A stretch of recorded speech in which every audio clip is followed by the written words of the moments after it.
이 낙태 문제가 그렇게 큰 이슈가 될 문제가 아니라고 저희는 사실 생각을 했었는데, 왜냐하면은 어느 한쪽에 유리하지도 불리하지도 않은 논란만 키워내는 문제이고 찬반이 아주 팽팽하기 때문에 이것이 결국 정치판에서는 그렇게 크게 도움이 되지 않을 것이다라는 게 저의 생각이었습니다만은, 하지만 제 생각대로 세상이 움직이지 않습니다. 네. 지금 이제 여러 가지 이야기들이 나오고 있는데요. 일단은 플로리다 항소법원에서 나온 소식부터 전해드리자면 그렇습니다. 16살에 임신을 한 지 한 10주 정도 된 여성이 임신 중절 수술을 할 수 있게 해달라고 요청을 했는데, 법원에서 이거 안 된다. 16살이면 미성년자이기 때문에 결정권이 부모나 보호자에게, 법적인 보호자에게 그 결정 권한이 있다. 미성년자에게 그러한 중차대한 결정을 할 수 있는 권한이 없다. 이게 이제 법원의 결론이었고요. 항소했습니다마는 항소법원에서도 또 한 번 같은 내용을 확인을 하는 결과가 나왔다. 플로리다 제1지방항소법원에 따르면 제인 도우 22-2, 이 제인 도우라는 표현은 거의 뭐 한국으로 이야기하면 홍길동 같은 이야기입니다. 그러니까 이제 지금 익명으로 표현된 소송이고요. 이 소송 내용의 판결 내용을 보면은 주 법에 따라 부모 또는 법적 보호자의 동의 없이 지목된 청소년의 낙태 요청을 차단한 제니퍼 프라이드라이초비츠, 이름이 어렵습니다. 제니퍼 프라이드라이초비츠의 하급심 판결은 옳았다, 확인한다라고 판결을 내놓습니다. 그러니까 결국 16살이라는 나이가 문제다라는 것이고요.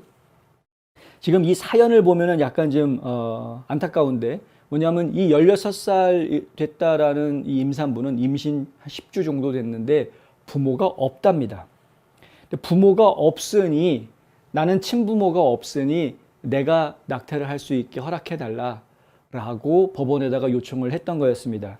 그러니까 부모의 허가를 받아야 하는 것이 플로리다의 법인데, 하지만 지금 부모가 없기 때문에 부모 허가에 대해서 법적으로 면제해 달라라고 요청을 했던 것입니다. 하지만 법원에서는 그렇게 할 수 없다, 이렇게 이야기하는 것이죠.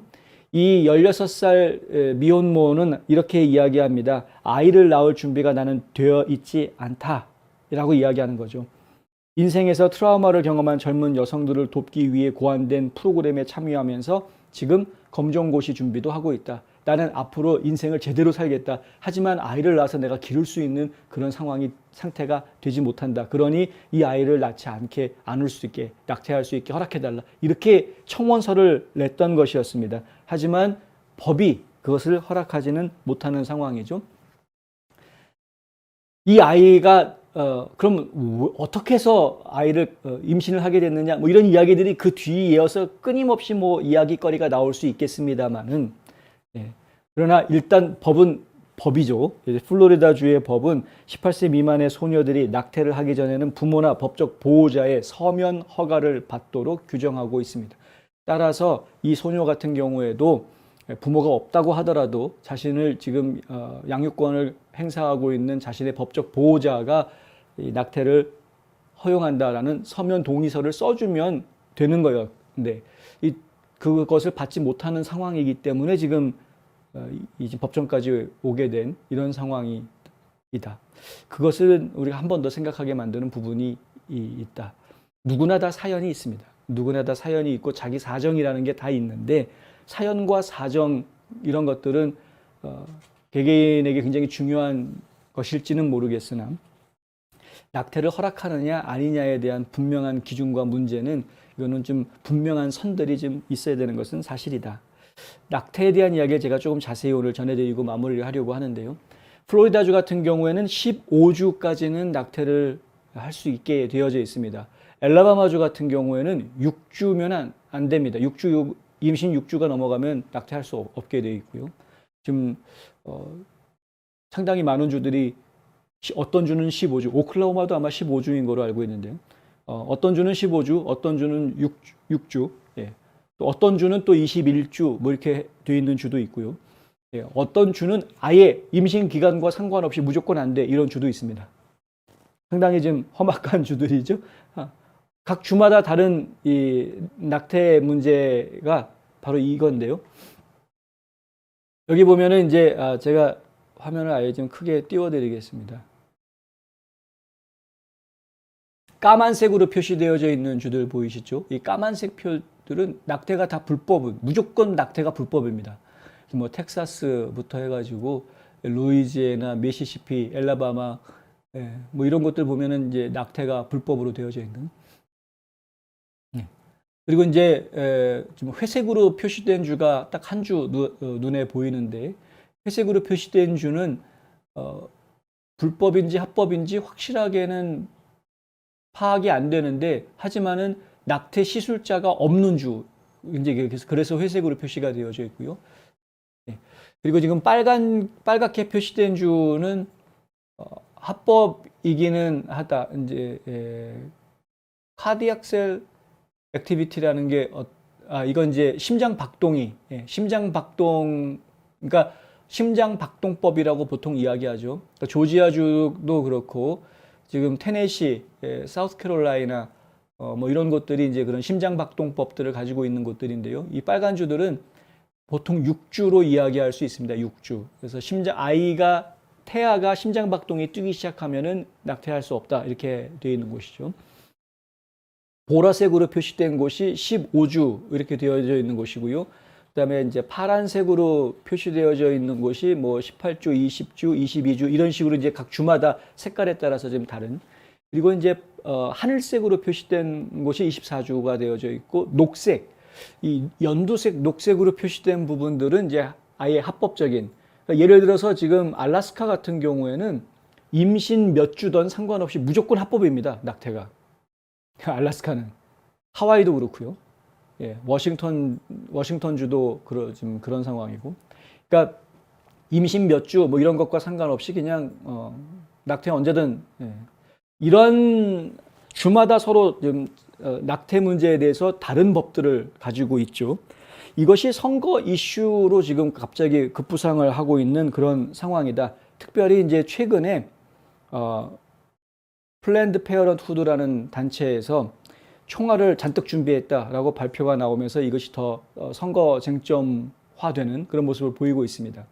이 플랜드 페어런트후드라는 단체는 이 단체라고도 이야기할 수 있고 또 의료기관이라고도 얘기할 수 있을 것 같고 약간 복잡한데, 지금 이제 말은 저희가 번역할 때 계획된 부모 이렇게 번역을 하고는 있습니다만은 지금 이제 낙태 시술을 직접 해주는 이런 의료 시술을 제공하는 서비스 프로바이더이기도 하고 의료 제공자이기도 하고, 그리고 친낙태 운동을 전국적으로 벌이고 있는 그런 조직입니다. 그리고 이 낙태 운동을 벌이면서 이 낙태가 필요하다라는 그런 것, 이것이 여성의 선택권이다. 뭐 우리 인류가 가져야 되는 당연한 인권 중에 하나다. 뭐 이런 식의 교육 캠페인들을 계속해서 펼치고 있는 인물입니다. 그런데 이 페어런트후드, 플랜드 페어런트후드에서 무려 5천만 달러라는 엄청난 기금을 모금을 했다. 해가지고 올 중간 선거에 그 돈을 풀겠다. 이렇게 지금 발표가 되어져 있는 상황입니다. 5천만 달러를 어디에다가 풀겠느냐? 지금 이렇게 핑크 표시되어져 있는 9개 주에다가 집중적으로 풀겠다라고 지금 얘기하고 있습니다. 이 핑크 표시된 주들을 보면은요, 조지아도 포함되어 있고요, 노스캐롤라이나 있고, 애리조나 포함되어 있습니다. 애리조나. 그리고 지금 여기 보면 네바다도 들어가 있고, 미네소타, 위스콘신, 미시건, 그다음에 또 뭐 펜실베니아, 그리고 뉴햄프셔도 들어가 있고요. 왜 들어가는지 모르겠는데 하여간 이런 9개 주에서 이 낙태 문제를 쟁점화하겠다라고 지금 이야기하고 있는 것이죠. 아까 저희가 지도로 보여드렸던 곳들하고 좀 비교를 잠깐 해보실 수 있을까 모르겠습니다. 이 지도로 보여드렸던 이 곳들하고 지금 핑크색으로 표시되고 있는 이 곳들 좀 보시면은 특별히 공통점이 보이지는 않습니다. 그러니까 어떤 특정한 낙태 관련 규정을 가지고 있는 주들을 타겟했다라고 이야기할 수 있는 게 아닙니다. 다시 한번 보여드릴까요? 지금 예를 들어서 이거를 제가 이렇게 놓고 보면 약간 좀 더 보기가 좀 더 나으실 수 있겠죠? 제가 좀 더 비교를 좀 해드리자면 이렇습니다. 그럼 보시면은 예를 들어서 지금 뭐 캘리포니아, 네바다 색깔이 다르죠, 지금. 그리고 조지아주 빨간색이고 노스캐롤라이나는 파란색입니다. 그다음에 여기 보면은 이제 미네소타 같은 경우에도 파란색으로 표시가 되어져 있는 곳이고 대신에 미시건은 또 빨간색으로 표시가 되어져 있는 곳이고. 그러니까 미시건이 아니라 여기 오하이오군요. 예, 오하이오는 빨간색인데 미시건은 파란색이군요. 그리고 지금 이제 뉴햄프셔 같은 경우에는 아예 녹색으로 표시되어져 있는 녹색으로 표시되어져 있는 뉴햄프셔 같은 경우에는 그럼 사실 이 낙태가 거의 허용되고 있는 그런 주인데 거기에다가는 왜 돈을 푸느냐 뭐 이제 이런 이야기들. 그러니까 이거는 결국은 그 주에서 낙태를 금지하느냐 허용하느냐와 관계 없습니다. 지금 이 플랜드 페어런트후드가 돈을 푸는 방식이 어떤 걸 기준으로 해서 돈을 푸느냐 저희가 볼 때에는 공화당 쪽에 레드 웨이브가 불 것으로 보이느냐 안 보이느냐 막을 수 있느냐 없느냐 이 기준으로 지금 돈을 풀고 있는 것 같다. 순전히 정치적인 이유다라는 거죠.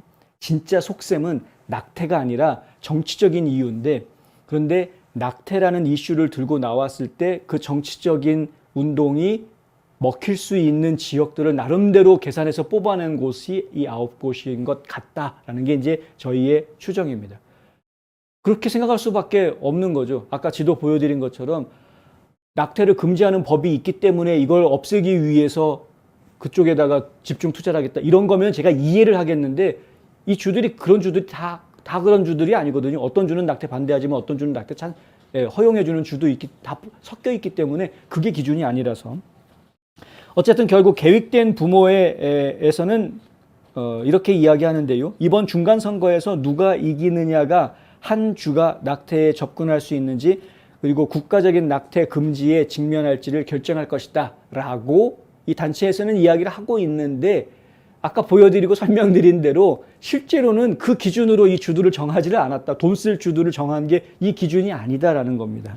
그러니까 말 다르고 행동 다른 걸 저희가 지금 보고 있다. 5천만 달러라는 돈이 결코 작은 돈이 아닙니다. 선거판에서. 근데 이렇게 많은 돈을 쓰면서 특히 지금 레드 웨이브가 강하게 불 것이다. 특히 마가 유권자들이 크게 늘어나고 있는 지역으로 보여지는 곳들을 집중 공략하려고 하는 그 속셈이 무엇인지 저희는 상당히 매우 의심스럽다. 이런 단체들을 비영리 단체라고 볼 수 있겠는가? 이런 순전히 정치 단체 아니냐? 저는 뭐 그렇게 생각할 수밖에 없는 거죠. AP가 보도한 바에 따르면은 플래닝 페어런트후드는 전화, 디지털 광고, 우편물, 라디오 광고를 통해서 약 600만 명의 유권자들과 연결하겠다라는 계획을 가지고 있답니다. 대규모 공공행사와 마찬가지로 가가호호 집에 가가지고 노크하고 방문해서 낙태 찬성하십니까? 반대하십니까? 뭐 이런 거 질문하는 그런 캠페인을 벌릴 계획이라고 합니다. 이미 공화당이 주의회를 장악하고 민주당이 정부를 장악하고 있는 위스콘신주에서 이들은 TV 광고를 시작을 했습니다. 위스콘신주는 지금 토니 에버스 주지사가 민주당 주지사가 자리를 차지하고 있는데 란 존슨 연방 상원의원이 또 재선에 출마해 있는 그런 주이죠. 위스콘신주 이미 이 친낙태 운동가들이 벌써 판을 짜고 일을 벌리기 시작했다는데 참 염려되는 부분이다. 민주당과 그 지지자들은 오랫동안 낙태에 집중함으로써 지지자들에게 활력을 부어 넣으려고 노력해 왔지만 솔직히 투자 수익은 별거 없었다. 그럴 수밖에 없습니다. 아까 말씀드린 대로 자기네들이 자금을 투자해가지고 선거운동을 열심히 도와주어서 낙태를 찬성하는 사람이 당선이 되도록 이끌어 주려고 하는 이 노력이 결코 성공을 할 수 있는 그런 노력이 아닙니다. 찬반이 아주 분명하게 나뉘어지기 때문에 거의 반반 수준으로 찬성 반대가 나뉘어지는 이런 이슈이기 때문에 어느 한쪽으로 열심히 운동한다고 그래서 갑자기 낙태 반대하던 사람이 어느 날 갑자기 낙태 찬성하는 사람으로 생각을 바꾸는 게 아니기 때문에 그렇습니다. 이 이슈는 사실은 정치판에서 이야기하기에는 아주 소모적인 이슈인데 그럼에도 불구하고 여기에 지금 매달리려고 하는 급진좌파들이 상당히 있다라는 부분 저는 상당히 신기하게 저 개인적으로 굉장히 신기하게 생각합니다. 머리가 나쁜 건지 돈이 쓸 데가 없어서 그러는 건지 돈 쓸 데 없으면 좀 나한테 갖다 주든가. 로슨 사무총장은 이 플랜드 페어런트후드의 사무총장은 올 11월에 사람들이 투표하러 갈 때 투표하는 사람들 중 거의 절반이 이미 낙태를 금지했거나 낙태를 금지하려는 움직임을 보이고 있는 주에 살고 있을 수 있다면서 이러한 상황은 완전히 새로운 상황이다라고 이야기합니다.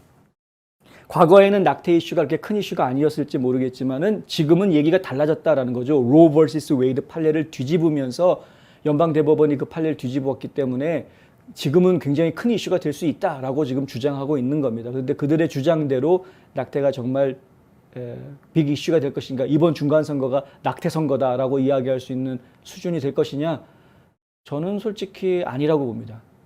아니라고 봅니다. 아무리 돈을 퍼질르고 전단지를 뿌린다고 전화를 여기저기 해질러 댄다고 해서 낙태에 대한 개인의 생각이 그렇게 쉽게 바뀔 수 있는 게 아니기 때문에 이거는 쟁점이 아니라고 저희는 보는데, 근데 이제 저희가 한 가지 염려되는 부분은 이러한 과정들을 통해서 민주당의 후보들이, 민주당 쪽 후보들이 좀 더 많이 유권자들에게 노출되는 그러한 효과가, 부대 효과가 나타난다라는 점, 그 점을 저희가 좀 염려할 수 있겠습니다. 이건 이제 간접적인 선거 지원이 되는 것이죠. 그래서 이런 간접적인 선거 지원, 노출 효과, 미국에서 노출 효과라는 건 굉장히 중요한데 유권자들이 투표장에 나와서 투표하는 순간까지도 그 투표 용지에 나와 있는 후보자들의 이름 일일이 다 모릅니다. 누가 누군지 모르면서 투표하기 때문에 인지도를 쌓는, 적어도 이름은 들어봤다, 이 얼굴을, 이 사람 누구 아냐? 라는 얼굴을 알아볼 수 있다라는 건 굉장히 큰 베네핏입니다. 굉장히 큰 역할을 합니다, 선거에서. 그래서 일단 그 사람이 뭐 부정적인 개념, 부정적이든 긍정적이든 무조건 이름이라든가 얼굴을 인지시키는, 특히 이름을 인지시키는 것이 굉장히 중요한데, 그것을 위해서 굉장히 많은 사람들이 선거 자금을 쓰는 것이거든요. 그런데 그 공화당 후보들이 쓰는 자금, 선거 자금이 결코 많다라고 이야기할 수 없는 상황에서 민주당 쪽이 자금 공세를 펼치는데 이렇게 직접적으로 이 단체가 정치인들한테 후원금을 줄 수는 없으니, 법적으로 그렇게 할 수는 없으니까 이런 식으로 간접적으로 지원 사격해서 민주당 쪽 후보들의 이름을 더 많이 노출시키려고 하는 이런 정치 공략 밖에는 되지 않을 것이다라는 게 저희의 분석이고, 실제로 그럴 것 같은데 그게 실제로 유권자들한테 영향을 주게 될까 봐 사실 좀 걱정이 됩니다. 어제 저희가 우체국 보도해드리면서 우체 배달부들이, 이 집배원들이 그렇게 정치적으로 판단하고 결정하고 하지는 않을 거라고 저희는 믿습니다만은, 하지만 일부 노조에 가입되어져 있는 극성 좌파인 집배원들은 무엇인가 공모에 의해서, 내부적인 노조의 지시라든가 공모에 의해서 우편 배달을 늦출 수도 있고 선거 끝날 때까지 배달을 안 해줄 수도 있고 뭐 이렇다라는 거죠. 홍보 전단지를 받지를 못해서 후보가 누군지, 그 사람이 어떤 정견을 가지고 있는지 모르는 상태에서 유권자들이 투표장에 나오게 만드는 이런 상황이 전개될 수 있다, 이런 말씀 드리지 않았습니까? 근데 지금 이 플랜드 페어런트후드가 하는 일은 그것하고는 이제 완전 반대의 역할이죠. 어느 일부 정당의 후보자들이 더 일을 잘하고 있는 것처럼 미화시키는 그러한 전단지가 대거 살포될 가능성이 커지고, 또 특정 민주당의 특정 후보들이 정말 좋은 정책을 가지고 있는 좋은 후보다라는 그런, 그것이 사실이고 아니고를 떠나서 그러한 말들이 퍼질 수 있게 하기 위한 민간 활동이 진행이 되는 겁니다. 선거 운동이 벌어지는 겁니다, 사실은. 근데 직접적인 선거 운동이 아니라 낙태라는 그 중간 이슈를 가지고 간접 선거 운동을 벌이는 그런 모습이어서 결국 이러한 활동들이 국민들이 온전한 판단을 내리지 못하게 만드는, 국민들을 잘못 판단하게 만드는데 악용이 되고 있다는 것. 이 어리숙한 우리 국민들은 그런 것도 모르고, 저 사람들은 무슨 정치인도 아닌데, 그냥 아무 생각 없이 저 사람들은 정치인들이 아닌데 와가지고 우리한테 전단을 주고 갔는데 보니까 이 사람은 아주 인권을 중요하게 생각하는 후보구만, 이 사람을 찍어줘야 되겠는, 이런 잘못된 판단을 할 수 있다는 겁니다. 실제로 그런 일들이 너무 많이 벌어지고 있다는 거죠.